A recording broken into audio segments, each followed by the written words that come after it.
ನಮಸ್ಕಾರ ಸ್ನೇಹಿತರೆ, ಇದು ಹುಬ್ಬಳ್ಳಿಯ ಮುರಾರ್ಜಿ ನಗರದಲ್ಲಿರುವ ರೊಟ್ಟಿ ಫ್ಯಾಕ್ಟ್ರಿ. ವಿಸಿಟ್ ಮಾಡಿ. ಇಲ್ಲಿ ಎಲ್ಲ ಥರದ ರೊಟ್ಟಿ ಸಿಗ್ತವೆ. ಇದರ ಬಗ್ಗೆ ಹೆಚ್ಚಿನ ಮಾಹಿತಿ ನಮ್ಮ ಅಜ್ಜಿಯವರು ಕೊಡ್ತಾರೆ. ಮಾತನಾಡಿ. ಲೋಯಾನಗರ್ ಅಲ್ಲಿ ಮುಂದೆ ಐತೆ. ಲೋಯಾನಗರ್ ಕ್ರಾಸ್ ಸ್ವಲ್ಪ ಮುಂದೆ ಬಂದ್ರೆ ಮನೆಗೆ ಬೋರ್ಡ್ ಐತಲ್ಲ, ಏನಂತೈತಿ ಬೋರ್ಡ್? ಸಿದ್ದಾರೂಢ ಖಡಕ್ ರೊಟ್ಟಿ ಅಂತ ಐತಿ. ಬೇಕಾದವ್ರು ಬಂದು ತೊಗೊಂಡು ಹೋಗ್ಬೋದು. ಎಷ್ಟು ಬೇಕಷ್ಟು ರೊಟ್ಟಿ ತೊಗೊಂಡು ಹೋಗ್ಬೋದು. ರೊಟ್ಟಿ ಅಂತೂ ಸೂಪರ್ ಅದಾವ. ನಾವು ತಿಂದೇವಿ, ಟೇಸ್ಟಿನೂ ಚಲೋ ಅದಾವ. ಬಂದು ಒಂದು ಸಲ ವಿಸಿಟ್ ಮಾಡಿರಿ. ಹೋಲ್ಸೇಲ್ ಒಳಗೆ ಕೊಡ್ತಾರೆ. ಚಲೋ ಐತಿ, ಚಲೋ ಕ್ವಾಲಿಟಿ ವೈಸ್ ಎಲ್ಲ ಚಲೋ.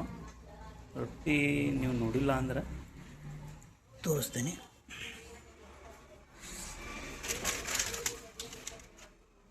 ಎಸ್, ಇಲ್ಲ ನೋಡಿ ರೊಟ್ಟಿ ಖಡಕ್ ರೊಟ್ಟಿ. ಬಿಸಿ ರೊಟ್ಟಿನೂ ಸಿಗ್ತಾವೆ ನಿಮಗೆ. ಬೇಕಾಗಿ ಬಿಸಿ ರೊಟ್ಟಿನೂ ತೊಗೋಬೋದು. ಇವರು ನಮ್ಮ ಅಮ್ಮಾರ.